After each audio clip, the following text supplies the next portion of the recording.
구약에 보면 하나님이 그분의 백성들을 만나주시고 이 세밀한 음성 가운데 함께 하시는 내용들을 보게 돼요.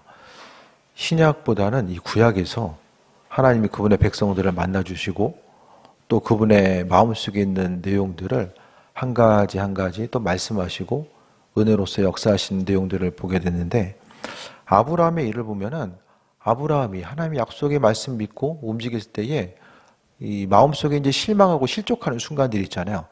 그때마다 하나님이 음성을 들려주시고 또 천사를 보내주셔서 또 보내셔가지고 이제 그분의 뜻을 비춰주시거나 이 모양 저 모양으로 실족해 있을 때마다 그분께서 만나주시고 은혜 가운데 함께 하신 내용들을 보게 돼요.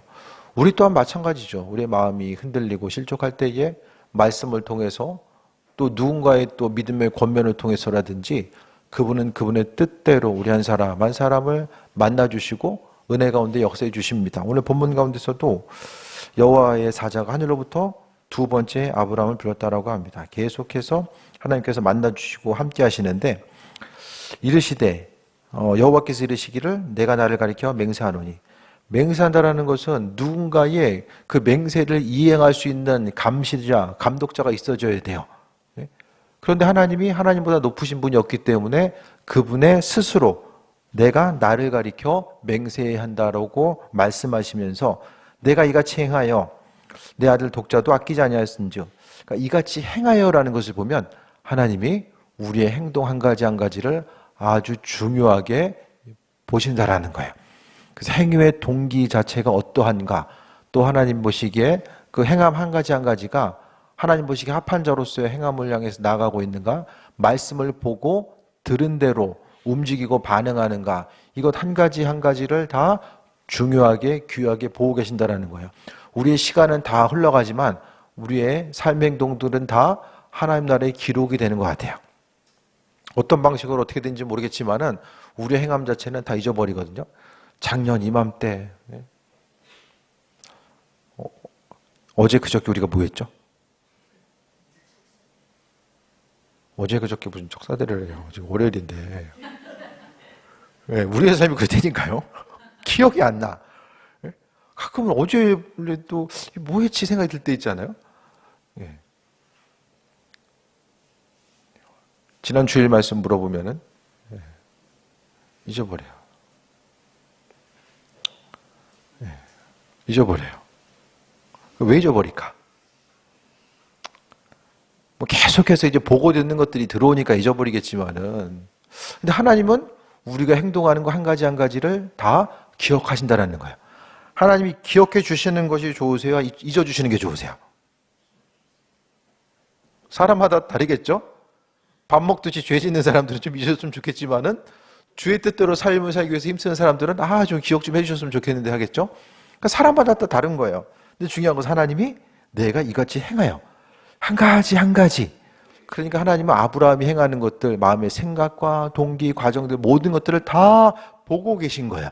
우리도 삶의 여정 가운데 그 창조주 하나님이, 그 바쁘신 분이 우리가 행동하는 것 한 가지 한 가지를 보고 계시고, 그거 보시고 그냥 지나쳐 가시는 것이 아니라 그 행함을 귀하게 여기시고 행함 따라서 은혜를 주시는데, 내가 이같이 행하여 내 아들 독자도 아끼지 아니하였은즉, 그러니까 중요한 것은 하나님은 자주 말씀드리지만 우리가 그 어떤 것으로서도 하나님을 대체하길 원하지 않는다라는 거예요.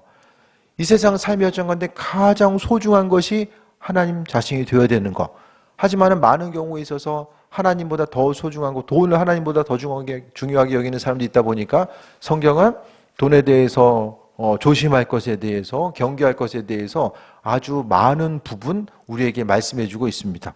그래서 삶의 여정 가운데 우리가 생각해 있을 때에 하나님은 하나님의 방법대로 이끄시고 함께 하시고 그분의 선한 뜻과 인도하심을 우리에게 항상 비춰주고 계시는데, 내 독자도 아끼지 아니하였은즉, 우리에게 가장 소중한 게 뭘까요?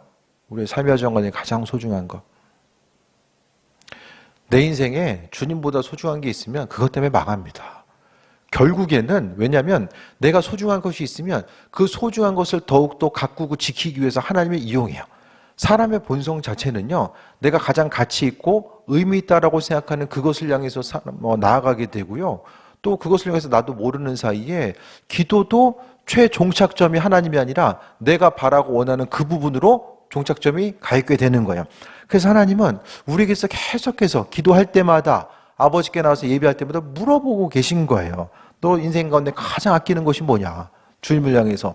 또 우리도 모르는 사이에 내 인생에 가장 소중한 거, 많은 부분, 이거 주를 위해서 행하는 것 같은데 겉으로 보기에는 그리스도에서 주님을 위해서 행하는 것 같아요. 주님을 위해서 내가 건강해야 되고, 주님을 위해서 또 소유도 많이 있어야 되고, 주님을 위해서 이것도 저것도 다 있어야 된다고 생각하는데 결국 보면은 나중에 어떤 상황이 되었을 때에 현실과 직시할 때가 있거든요. 그것이 정말 주님을 위해서인가 아니면 내 욕심을 위해서인가, 그 부분에 대해서 우리가 마주해야 할 때가 분명히 있게 돼요. 잊지 말아야 될 것은 오늘 아브라함이 은혜 가운데 복을 받았던 것은 하나님 외에 다른 것에 대해서 생각하지 않고 오직 하나님 향해서 믿음을 보였기 때문에 환난과 어려움, 여러 가지 환난과 어려움들이 이제 끝나요. 그 아들 이삭을 바치라고 했었던 이 사건이 시험을 통과함으로 인해서 아브라함에게서 더 이상 그 환난과 어려움들이 떠나지 않고요. 그러니까 끝나고요. 더 이상 나오지 않게 됩니다. 그 이후에 이제 아브라함은 이제 특별한 이슈가 없었던 것 같아요. 크나큰 일들, 삶에 있어서의 고난이나 어려움들, 뭐 여러 가지 것들이 이후에는 나오지 않아요. 그래서 22장에서 있어서 그 하나님을 향해서 순종하고 축복의 내용이 나오고, 그 다음에 23장에 아내의 그 사라의 죽음과 장례가 나오고 바로 이삭을 위한 결혼 준비로 넘어가요. 그 이후에는 아브라함이 이렇대더라 저렇다고 했더라 이렇게 내용이 나오질 않아요. 그냥 아브라함의 사명은 거기서 자신이 누구인지, 하나님 한 분이 유일한 주인 되시고 또 창조주 되신다라는 것에 대해서 믿음으로 고백하고 하나님 말씀을 최우선으로 해서 그 순종의 가장 큰 모범을 보이시는 그 한 사람으로서 증명된 이후에 아브라함이 할 수 있는 것까지 거기까지인 거예요. 자신의 믿음을 증명했을 때에 하나님이 더 이상 아브라함의 믿음을 보시기 위해서 이 모양 저 모양으로 뭐 흔드신다든지 고난을 주신다든지 다른 부분이 나오지 않아요. 그래서 이때부터의 모습을 보면은 뭐 순종 이후에 하나님께서 축복해 주시고 바로 이제 23장, 22장, 23장이 바로 이제 이어서 나오는 건 아니거든요. 사라가 127세의 죽음의 모습이 나오지 않아요. 그러니까 그 나머지의 삶을 통해서 바라봤을 때에 아브라함이 이제 그가 장수하게 되죠. 성경에 보면 아브라함과 이삭과 야곱, 아브라함과 이삭과 야곱이 3대가 한 장막에 거해 있다라는 장면이 나오거든요. 그러니까 사라의 죽음 이후에 이제 삶을 살면서 후손들을 보면서 나아가는데 특별한 이슈 자체가 나오지 않는 것은 그 이후에 하나님께서 아브라함의 삶을 평탄함으로 은혜의 삶으로 이끌으셨다는 것을 이야기해요. 현실의 삶에 고난이 있을 때에 아브라함도 계속해서 2번이나 아내를 누이라고 속이고 여러 가지 고난과 어려움들이 반복해서 나타나잖아요. 근데 그 고난이 계속되는 것이 아니라 어느 순간 끝이 날 때가 성경에 있다라는 거예요. 우리의 삶의 여정 가운데서도 잊을만 하면은 뭐 하나씩 이슈들이 있고, 잊을만 하면 어려움들이 생기고, 그런 삶의 일상들이 반복되는 경우도 있게 되는데, 하지만 그 가운데서는 정말 하나님께서 우리에게 고난을 주신 이유는 한 가지예요. 믿음의 순종함에 대해서 보고 계시고, 그 고난의 순간을 통해서 하나님과의 깊은 관계성으로 부르시고 있는 때가 바로 그 순간이라는 거예요. 하나님은 주인 되셔서 우리를 은혜의 자리, 복된 자리로 불러주고 계시고 그 은혜 가운데 충만함 누릴 수 있도록 역사하고 계신다라는 사실에 대해서 기억해야만 합니다. 그래서 내 아들 독자도 아끼지 아니하였은즉, 세상 다른 어떤 것보다 하나님의 말씀에 대해서 우선순위로 하는 삶, 이게 말은 쉬워요. 내가 가장 소중하게 여기는 것보다 하나님 말씀 우선순위로 한다는 거, 오늘 본문에 보면은 아들과 하나님이 둘이 이제 상충되고 있잖아요. 둘 중에 하나를 선택해야 되는 이런 상황 가운데서 하나님은 아브라함의 믿음에 대해서, 순종에 대해서 인정하시는 모습을 보게 됩니다. 성경에는 정확히 나오진 않지만은 아브라함이 하나님께서 설마 자식 잡아 죽이라고 하겠어? 하나님 방법이 있겠지라는 믿음 가지고 나아갈 수도 있고, 그냥 하나님 말씀대로 순종해야 되겠다는 생각을 가졌을 수도 있고, 정확하게는 모르지만 어쨌든 처음부터 시작해서 마지막 결과 자체가 또 아브라함에게 있어서의 이 고난이 이제 마무리되는 어떤 순간으로 연결된다는 거예요. 현실을 보면 이 어려움의 때가 계속해서 아브라함의 여정을 보면은 그 우르에 있다가 하나님이 떠나라고 해가지고 떠나요. 하란을 거쳐서 또 가나안 땅, 애굽 계속해서 옮겨 다니면서 여러 가지 다양한 일들을 만나게 되잖아요. 그 순간순간을 통해서 그가 시간이 가면 갈수록 믿음이 굳건해져요. 여러 가지 시행착오를 겪으면서 그의 믿음이 창조주 하나님을 향해서 바라보고 신뢰할 수 있는 믿음의 분량으로 굳어진다는 거예요. 그러니까 고난이 있을 때에 주님을 신뢰하고 믿음으로 나갈 것인가, 아니면 상처만 받아. 야, 그때 그 어려움이 있었는데 시간 지나고 나니까 또 이런 어려움이 있고, 왜 이렇게 나만 이렇게 어려운 일들이 계속되지? 그것에 대해서 생각하면 그 하나님의 이끄심과 인도하심보다는 고난의 흔적만 생각하다 보면은 여러 가지 원망과 다툼과 불평이 나타날 수밖에 없습니다. 하지만은 우리가 삶의 여정 가운데 창조주 하나님께서 주인 되셔서 지금도 역사하신다라는 사실, 성경에 수많은 사람들 보면은 고난에 대한 이유가 있어요. 버림받은 자식이 아니잖아요, 우리는. 하나님의 백성으로서 고난에 대한 이유가 있는데 그 이유가 무엇인지를 깨달아 알고 나아가야 되는데, 오늘 본문에 있어서의 아브라함의 고난의 이유는 철저하게 하나님 한 분을 의지하고 순종하고 그분께로 나가기 위한 과정이었음을 발견하게 됩니다. 그래서 하나님은 고난을 허락하시고 그냥 두신 것이 아니라 계속해서 순간순간마다 만나주셔요. 자녀를 약속하실 때도 하늘의 별과 바다의 모래알을 통해서, 비유를 통해서 하나님께서 말씀해 주셨고, 그 은혜 가운데 계속해서 약속해 주시잖아요. 여러분이 실족해 있는 동안에도 하나님이 누군가 입술의 고백을 통해서 또 말씀하시고 또 다독거려 주시고 앞으로 나아갈 수 있도록 은혜와 충만함으로 허락하시는 이 모든 것들을 우리가 또 삶의 여정 가운데 발견하게 됩니다. 그러니까 우리가 믿음만 인정받으면 항상 겸손함으로 선한 마음으로 아버지께 나아가고, 그분께서 내 생각과 내 지혜보다 하나님이 항상 옳다라는 생각에 대해서 잊지 않고 무조건적인 신뢰함을 통해서 나아가고자 했을 때에 하나님의 약속의 말씀이 주어집니다. 17절 볼게요. 내가 내게 큰 복을 주고, 사람이 얻는 것이 아니라 하나님이 하나님의 방법대로 주시는 것. 큰 복. 하나님 주시는 큰 복이 뭘까요? 큰 복. 이런 복 언제나 받아보나? 받은 게 없으십니까? 성경은 받은 복을 세워보라고 이야기했잖아요. 찬송가에 받은 복을 세워보라고 하잖아요.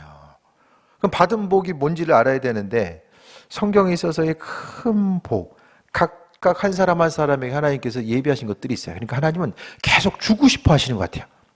계속 주고 싶어 하는데 사람의 생각이 다른 곳을 향해 있고, 주님 여기서 주시려고 하는데 전혀 엉뚱한 곳에 찾고 있고, 하나님께서 우리에게 복을 주시는 이 루트, 통로 자체가 분명히 있는데 사람의 마음과 생각이 주님을 향하지 않고 전혀 엉뚱한 곳에, 복의 근원은 그리스도 예수 되시는데 주님과는 상관없는 곳에서 복을 찾다 보면은 마땅히 받아야 될 곳에 있지 못함으로 인하여서 아무것도 누리지 못하게 되는 거죠. 큰 복을 주고 그 은혜와 충만함, 그러니까 앞으로의 삶의 여정 가운데서도요, 그러니까 믿음 생활은 조금 뻔뻔해야 돼요. 좀 아버지께서 내게 뭘 주실까? 이런 것에 대한 소망함. 아유, 내 그냥 삶의 모습이, 내 믿음이 그러니까 그게 아니라 우리가 주님을 향해서 나아갈 때마다 아버지께서 내게 뭘 허락해 주실까? 자녀들이 공부를 잘하든 못하든 하나님이 하나님의 방법대로 어떻게 인도하실까? 그것에 대한 소망함 가지고 나아가야 되는 거고요. 그래서 큰 복을 주는데 내 씨가 크게 번성하여 하늘의 별과 같고 바다의 모래와 같게 하리니 내 씨가 그 대적의 성문을 차지하리라라고 합니다. 현실은 간신히 지금 그 이삭 한 명 이제 낳았는데 좀 눈에 보이는 것도 없어요. 그런데 뭐라고 이야기합니까? 별과 바다의 모래. 이 별이 웬 말이고 지금 바다의 모래가, 별이 많을까요? 바다의 모래가 많을까요?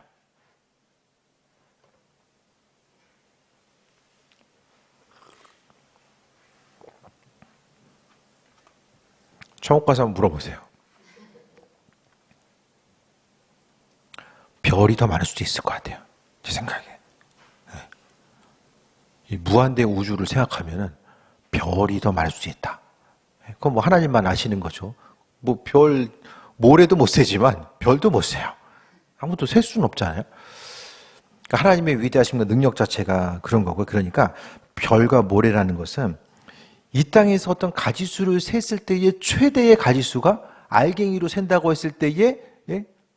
바다 모래에 세는 게 개수로 보면은 그보다 더 많은 거 찾기는 어렵지 않을까요? 제 생각에는. 하늘을 생각했을 때도 하늘의 별보다 더 많은 것을 셀 수는 없을 거예요. 그러니까 이것도 이제 하늘의 별과 모래나, 예? 이게 어떤 상징적인 의미성이죠. 예? 그 부분을 생각했을 때 하나님은 그분께서 주실 수 있는 최고의 것, 그러니까 하나님이 허락하시는 주실 수 있는 것들은 이만큼 무한대라는 사실을 하늘의 별과 바다의 모래를 통해서 우리에게 말씀하고 있는 거고요. 두 번째, 내 씨가 내 제적의 성물을 차지하리라. 자녀들은 만데 맨날 빌빌거려. 그냥 옆에서 들어오면은, 쳐들어오면은 그냥 맨날 짐 싸서 도망가기 바쁘고. 그런 것이 아니라 하나님께 약속하신 것은 별과 같고, 그만큼 숫자가 많게 하신다는 것과 수가 많을 뿐만 아니라 씨가 대적의 성문을 차지하리라. 이기는 삶을 살아갈 수 있도록 만들어 주겠다는 거예요. 성경에서 대표적으로 이기는 삶을 살았던 사람이 다윗이죠. 가는 곳마다, 성경은 다윗이 가는 곳마다 이기게 하셨다라고 해요. 그럼 왜 어떻게 다윗은 가는 곳마다 이길 수 있었을까? 다윗은 기도하는 사람이었어요. 모르겠어요. 다윗 당시에 유튜브가 있었으면은 저기 목동으로 일하면서 영상 보고 있었으면 기도 안 했을 수도 있어요. 근데 그때는 나가면 할 게 없어. 뭐 라디오를 들어요, 뭐를 해요. 책이 있어가지고 책을 보겠어요. 뭘 하겠어요. 그러니까 이 시대의 비극 자체는 너무나도 세상이 반짝이고 화려하니까 창조주 하나님을 볼 수가 없는 거예요. 너무 할 게 많아요. 그게 이 시대의 비극이에요. 세상이 밝으니까 하늘을 볼 수가 없는 거예요. 예전에는 어떻게 합니까? 세상이 어두우니까 하늘의 별을 볼 수밖에 없고 달을 볼 수밖에 없는데 세상이 너무 이제 화나다 보니까 이 시대 가운데서도 말씀 보는 것보다 할 것이 엄청나게 많이 있고 또 볼 것도 많이 있잖아요. 그러니까 이전만큼의 그리스도인으로서의 그 신앙의 영성 자체가 뒷받침이 안 되는 거예요. 그것이 바로 이제 시대적인 비극이 아닐까라는 생각을 해보게 됩니다. 다윗은 광야에 있는 동안 그 목동으로 있으면서 추위와 또 외로움 가운데 있을 때 항상 하나님을 생각하고 하늘의 별을 볼 때마다 무슨 생각을 했을까요? 하나님의 창조의 손길을 생각한 거예요. 자연 만물을 생각했을 때에 하나님의 창조 세계를 바라보면서 자연을 바라보면서 하나님의 손길을 바라보면서 찬양하고 노래하고 그분의 은혜를 생각하고 환난과 어려움이 있을 때 하나님께서 도우시고 함께 하실 것에 대한 소망감 가지고 나아가는 거죠. 하지만 세상에 들려지는 소식은 무엇입니까? 믿음 가지고 주님 의지하면서 미래를 준비하라는 것은 기독교 방송 틀어야지 나와요. 교회 와야지 들어요. 세상에서는 뭘 이야기합니까? 스스로 어떻게 지혜를 가지고 절제하고 지식을 가지고 어떻게 이 세상에서 이기는 삶을 살아갈 수 있을까? 그것만 이야기하잖아요. 그러니까 다윗은 결국 하나님 눈치 보는 사람이었어요. 그가 범죄했을 때에 회개하잖아요. 성경에 보면요, 다윗 때는 왕이 선지자들, 예언자들 눈치를 봐요. 근데 후대로 가면 갈수록 이제 왕들이 타락하니까 어떻게 됩니까? 선지자가 왕의 눈치를 볼 수밖에 없는. 그러니까 거짓 선지자들 나올 수밖에 없었다는 거예요. 그러니까 하나님의 백성으로서 우리가 하나님 눈치를 보면서 살아야 돼요. 말하는 것도 하나님 말씀에 비춰보아서 이게 주님 마음에 합한 것인지 아닌지에 대해서 돌아봐야 되고 무엇을 행하든지 간에 좀 조심스럽게 움직여야 되는 것은 하나님 눈치 봐야 됩니다. 사람이 눈은 가릴 수 있어도 하나님 눈은 가릴 수가 없어요. 그래서 우리가 잊지 말아야 될 것은 하나님의 방법대로 인도하신 바다 나아가야 되는데 하나님이 대적의 성문을 차지하리라. 내시가 후손을 통해서 아브라함이 후손을 통해서 이기는 삶을 살아갈 수 있도록 은혜로 베풀어 주겠다라고 말씀하고 있고 18절에 이 가장 중요한 본문이거든요. 내시로 말미암아 천하 만민이 복을 받으리니 이는 내가 나의 말을 준행하였습니다. 아니 하나님의 말씀 가운데 하나님의 말씀을 준행했으면 어떻게 됩니까? 내가 복을 받아야 되잖아요. 근데 나를 통해서 다른 사람들이 복을 받는데요. 믿음 생활 열심히 살면 내가 더 잘 돼가지고 세상 가운데 나를 통해서 영광을 나타내는 그 부분이 있어져야 되는데 그건 이야기하지 않고 오늘 본문을 통해서 네 후손들을 통해서 다른 사람들이 복을 받는다라고 말씀하고 있습니다.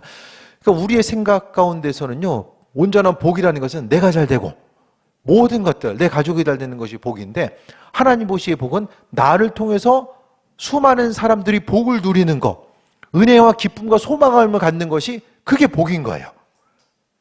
이게 하나님 나라의 법칙입니다. 나를 통해서 수많은 사람들이 새 입고 살아가는 것 자체가 은혜이고 그것이 바로 복의 개념이라는 사실에 대해서 말씀하고 있어요.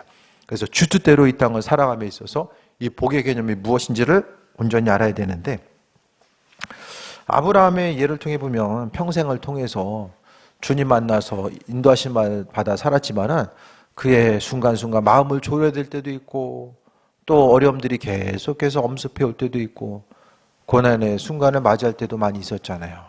근데 그의 삶을 통해서 또 후손들이 복을 받고 은혜 가운데 함께 하신 모습을 보게 됩니다. 그래서요, 하나님 허락하신 복은 그 복의 개념이 나를 통해 끝나는 것이 아니라 주변 사람들에게서 흘러가는 것이 복입니다.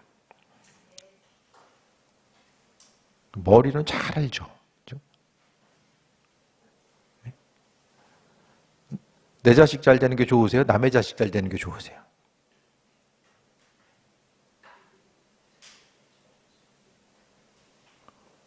우리의 사고 구조는 내 자식이 잘 되어야 돼. 뭐 옆집에도 뭐 남의 자식 잘 되는 것이 별로 관심들이 없잖아요.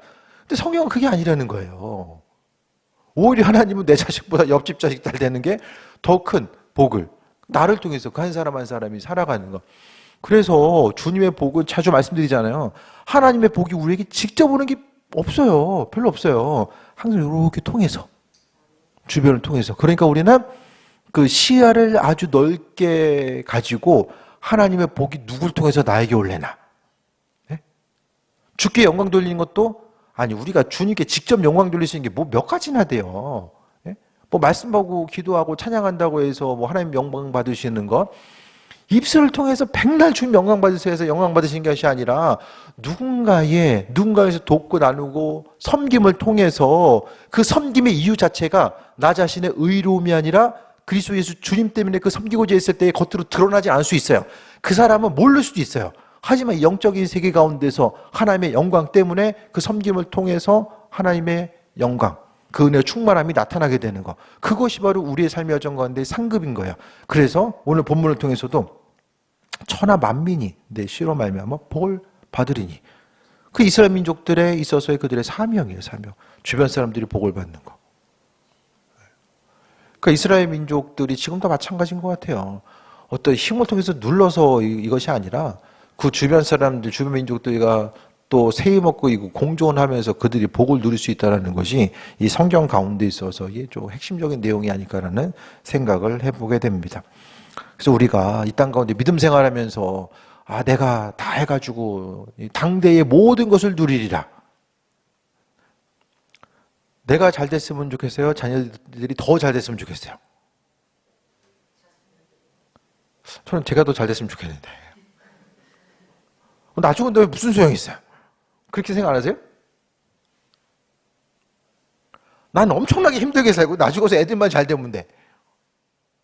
얘네들이 얼마나 기억할까? 그냥 해본 소리고요. 그냥 그럴 수도 있다. 근데 성경은 내 당대에 누리지 못한 것이 자녀들을 통해서도 누릴 수 있는 거.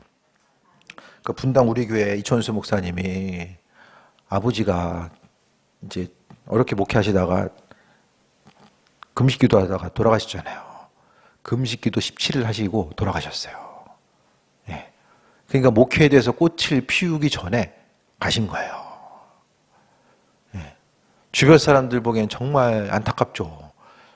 목회자가 다른 것도 아니고 금식기도 하다가 돌아가시면 참 이게 어렵거든요.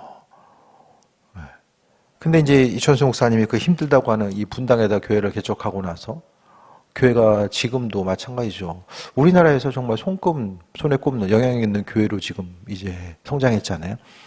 그러니까 아버지가 기도로서 뿌린 것들, 자녀된 본인이 좀 누리고 있다라는 것을 그걸 믿음으로 고백을 하더라고요. 하나님의 이끄심과 인도하심 자체는 몰라요. 그러니까 내가 헌신했으니까 내가 무조건 다 누려야 되겠다. 우리는 주님이 누리라고 하는 만큼 누리면 되고요. 아버지께서 허락하신 만큼만 우리의 몫이 있잖아요. 그만큼 누리는 것이고 나머지는 또 하나님의 몫인 거죠. 하나님이 나를 통해서 행하시든 자녀를 통해 행하시든 우리는 아버지께서 맡겨주신 거기까지 믿음을 향해서 나아가는 것이고요. 나머지 것들은 하나님이 하나님대로 행하시는 거죠. 그래서 오늘 본문 가운데 보면 아브라함은 전심을 향해서 순종했어요. 하나님 기쁘시게 해드리기 위해서 순종했고 나머지는 하나님이, 그러니까 결국 하나님을 감동시켰었던 사람들이 나오거든요. 말씀을 통해 보면 솔로몬도 그가 온전히 믿음으로 나갔을 때 하나님을 감동시키잖아요. 예배를 통해서. 그리고 내 무엇을 해줄까 했을 때 이제 장수나 대적의 생명이나 다른 것을 구하지 않은 것을 또 하나님을 감동시키는 모습. 하나님을 감동시켰을 때 하나님께서 허락하신 큰 은혜와 축복의 모습이 있었다라는 거예요. 그래서 우리는 왜 주님이 나에게 더 안 해주실까? 나는 나름대로 한 것 같은데 왜 주님 안 해주실까? 그것이 아니라 우리만큼 하는 사람 세상에 얼마나 많겠어요. 그죠? 거기서 넘어가서 어떻게 하면 주님을 감동시킬 수 있는 그 믿음, 그 힘과 능력이 나에게 있는 것 같아도 창조주 하나님이 피조물 된 우리 때문에 감동받으시는 것, 그것 또한 그분의 주권이고 그분의 은혜예요. 그래서 우리가 삶을 통해서 제가 가끔 말씀드리는 것처럼 주님을 기쁘시게 드리고 그것을 넘어서 주님을 감동시킬 수 있는 그 믿음의 소유자. 그건 자원하는 심령이 아닐까. 아버지께서 마음에 감동 통해서 주신 것도 있지만은 내가 자원하는 심령으로 주님 기뻐하신 일이 무엇일까에 대해서 생각하고 아버지께 나아가는 그런 부분인 거죠. 무엇을 하든지 간에 믿음만큼 하나님 역사하십니다. 항상 현실 가운데서 계속해서 어떤 틀에 갇혀져 있으면 지금까지 내 인생이 이렇으니까 이걸 근거로 해서 앞으로도 뭐 별다른 거 있겠어 생각하면 무의식 중에 그런 마음이 있으면 계속 그게 반복돼 나갈 거예요. 하지만 믿음으로 끊고 여기서 믿음으로 끊어질 것이 끊고 내가 주님과의 관계성 가운데서 하나님의 은혜 가운데 나아가고 믿음으로 나는 하나님의 말씀에 순종하고 나머지 것들은 그분께서 하신다라는 기대함과 소망함을 가지고 나가고자 있을 때에 우리가 이 땅 가운데서 은혜와 충만한 가운데 강건함 누리는 삶을 살아갈 수 있게 되는 거죠. 그래서 순종하고 축복을 누리고 삶을 살아가는 것, 그래서 기대함을 가지고 나아가는 것이 그만큼 중요하다. 그 기대함 자체는 내가 지금 할 수 있는 것, 현실에 근거한 기대함이라 하나님께서 하나님 되심으로 인해서 믿음으로 나를 바라보시고 믿는 우리들을 바라보시고 그 은혜 가운데 예비하신 것들을 누릴 수 있는 그 은혜의 자리로 초청해 주시는 거죠. 그래서 순종 후에 하늘 문이 열리고 아버지께서 아버지의 방법대로 은혜를 허락하신 것, 가장 큰 은혜는 뭐냐? 주님 주신 것들 향해서 흘려보낼 수 있는 것이 가장 큰 은혜이고 축복이라는 사실에 대해서 다시 한번 돌아보시고 그네 가운데 세임 얻으며 아버지와의 관계성 가운데 날마다 강건함 누리는 귀한 삶 되시기를 축원드립니다. 기도하겠습니다. 아버지의 사랑에 감사드립니다. 주님, 아브라함의 순종을 기뻐하시고 그의 삶을 통해서 역사하시며 하나님께서 축복을 허락해 주셨음을 보게 됩니다. 하나님 말씀의 존귀함과 말씀대로 살아갈 수 있음이 은혜임을 잊지 않게 하시고 주 뜻대로 하나님 나라의 확장에서 끝까지 쓰임받게 하여 주시며 아버지께서 원하시고 바라시는 일들이 무엇인지를 분별하며 강건함 가지고 나아가게 하여 주옵소서. 그리스도 예수 주님 보게 하시고 주님 아닌 것들은 버려지게 하여 주셔서 오직 의와 진리와 생명 대신 주님만 발견하게 하시고 또 소망으로 역사하시는 주님과 날마다 교제하는 그 존귀한 삶으로 인도하여 주옵소서. 크신 사랑에 감사드립니다. 예수님의 이름으로 기도드립니다. 아멘.